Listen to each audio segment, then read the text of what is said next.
মদ্যপান করে বিদ্যালয়ে গিয়েছিলাম, তখন কিছুটা মাতলামি হয়ে গেছে। কথাগুলো বলেছেন একটি স্কুলের খোদ প্রধান শিক্ষক। যে মানুষটি শিক্ষার্থীদের শৃঙ্খলা, নৈতিকতা আর আদর্শের পাঠ দেবেন, সেই প্রধান শিক্ষকের বিরুদ্ধেই উঠেছে মদ্যপ অবস্থায় বিদ্যালয়ে আসার অভিযোগ। শুধু তাই নয়, মদ্যপ অবস্থায় করেছেন অশ্লীল অঙ্গভঙ্গি ও গালিগালাজ। সিরাজগঞ্জের শাহজাদপুরে পরীক্ষা চলাকালে এক প্রধান শিক্ষকের অস্বাভাবিক আচরণের ভিডিও সামাজিক যোগাযোগ মাধ্যমে ছড়িয়ে পড়লে শুরু হয় ব্যাপক তোলপাড়। অভিযোগ উঠেছে উপজেলার নুকালী বহুপার্শ্বিক উচ্চ বিদ্যালয়ের প্রধান শিক্ষক রুহুল আমিন বৃহস্পতিবার সকালে মদ্যপ অবস্থায় বিদ্যালয়ে এসে অস্বাভাবিক আচরণ করেন। প্রত্যক্ষদর্শীদের দাবি, সকাল 10টার দিকে তিনি টলতে টলতে নিজের কার্যালয়ে প্রবেশ করেন।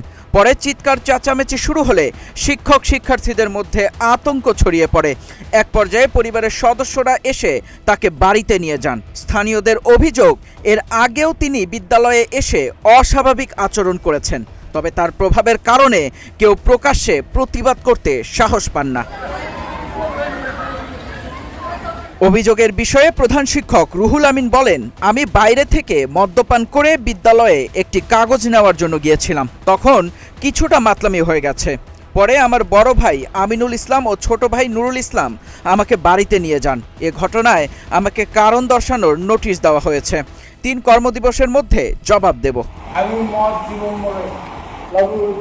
উপজেলা মাধ্যমিক শিক্ষা কর্মকর্তা মোহাম্মদ সাইদুল ইসলাম শেখ জানিয়েছেন, প্রধান শিক্ষককে কারণ দর্শানোর নোটিশ দেওয়া হয়েছে এবং তার বিরুদ্ধে বিভাগীয় ব্যবস্থা গ্রহণের প্রক্রিয়া চলছে।